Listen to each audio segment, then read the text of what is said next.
there, so she decided to take a wander on down south to southern Ontario to spend her winter, which is very rare for gyrfalcons to do. And unfortunately, when she was down here, she ran across something she wouldn't have run across in the Arctic, and that was a car.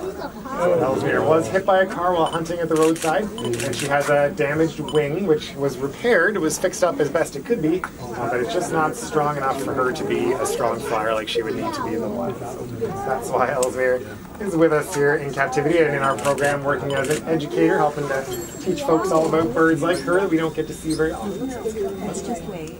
The color is awesome. Yeah, she's a quick I guess she's that color because if she was in the Arctic, she'd have to blend in with the terrain. Exactly, yeah, you can imagine her sitting on like a rocky outcrop in the Arctic with a bit of snow on the ground. She will blend in really, really well. It's the hawk special. Yeah, Ellesmere here is a falcon. And she's going to give her a little bit of a shower here. I don't think I can get a picture from here. She would normally be in a very cold place, and so she's going to be a little bit. She's kind of straight. So she likes a bit of a shower. It helps her to cool down, and she just seems to really enjoy it too. So I like to give her a spray.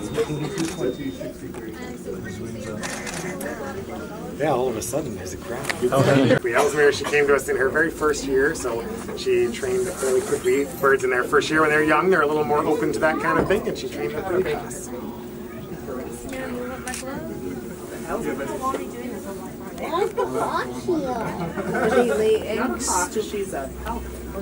Do they ever sit on the eggs and produce more? Yeah, in the wild she would. In captivity with us, she does not have a mate, so she doesn't lay any eggs. We don't breed these guys. But I thought you might provided some mate for her. yeah, we don't. We only have one gyrfalcon, so that's a little bit tricky. But also we have no real reason to breed them, so we're not looking to have a whole bunch more gyrfalcons or anything like that. And, we actually don't even have the permits that you would need to breed them, so we need a special set of permits. How old is she, sir? She is 3.5. I always have to think about it. She's 3.5. How long do they live? Like, what's their... Yeah, gyrfalcons, they can live into their 20s, so maybe mid-20s. You don't have any. It's the same as dog year. So. In a sense, it's pretty close, yeah. So. Well, those are just telling you what kind of birds. Was it the right wing that was the damage? It's actually her left. She's holding it really nicely right now, but sometimes she holds that left wing down a little bit further. Shows that it doesn't work quite as well, and she can't extend it quite as far, so when her wings come out, the left one doesn't come out as far as it should. Doesn't seem to be perturbed. Other than that, she's got a pretty high metabolism. She poops all the time, and it's a very important part of being a bird, because pooping a lot keeps you nice and light. Being nice and light helps you fly, so if you want to fly, I guess you should probably poop a little bit more. It'll probably help you out a little bit. And some other things. So dapper. So you said she's normally from the Arctic? Yeah, they normally live only above the tree line, so way up where it's really, really cold. And they're so tough that they can, spend the whole winter in the Arctic too. So some gyrfalcons in the winter have been known to head out to sea ice and just hang out on the sea ice and hunt for anything that moves. So this is a tough, tough bird. Where do they nest? They nest on, rocky outcrops, cliff ledges, things like that in the Arctic. On the ground, they just make a... Maybe what we would categorize as smart or problem solving, but they don't need to be. So No, they just need to survive. they just need to survive. Thank you. Yeah, no, she doesn't know her own name or anything like that, but But like if you come into her enclosure or anything, is she receptive to you? And she's receptive to the food that we're bringing to her, but she doesn't care about us, or really. interacting? No? Well, she wants to interact with us because we use positive reinforcement training, so we reinforce behavior that we like, and we ignore behavior that we don't.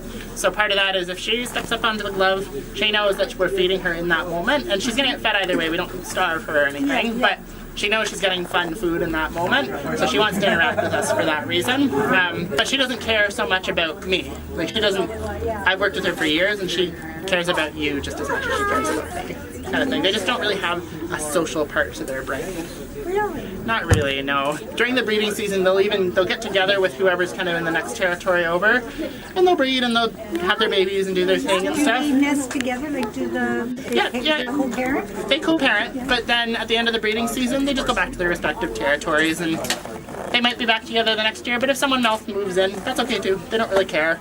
And when they're together, they're not you know, preening each other and loving each other and stuff. None of that social stuff. Not really, no. The male, for courtship reasons, will bring food to the female sometimes, but they're not doing big intricate displays with each other and yada yada yada. It's very much a practical relationship. A small falcon. The smallest falcon that we have here in North America. They do share a lot of similarities with hawks, though falcons have very different body shapes. So falcons are developed to be streamlined. They have to be very speedy and fast, aerodynamic in order to like zip around, do some pretty fast pursuits, and also get in some pretty tight corners and whatnot. So his body shape is totally different. But also falcons are more active than hawks. Hawks are lazy. They just sit there all day long and wait and wait and wait. These guys will go after their food, so they are totally active pursuit. Yeah. What's the name of the bird? Oh, sneeze. Sorry.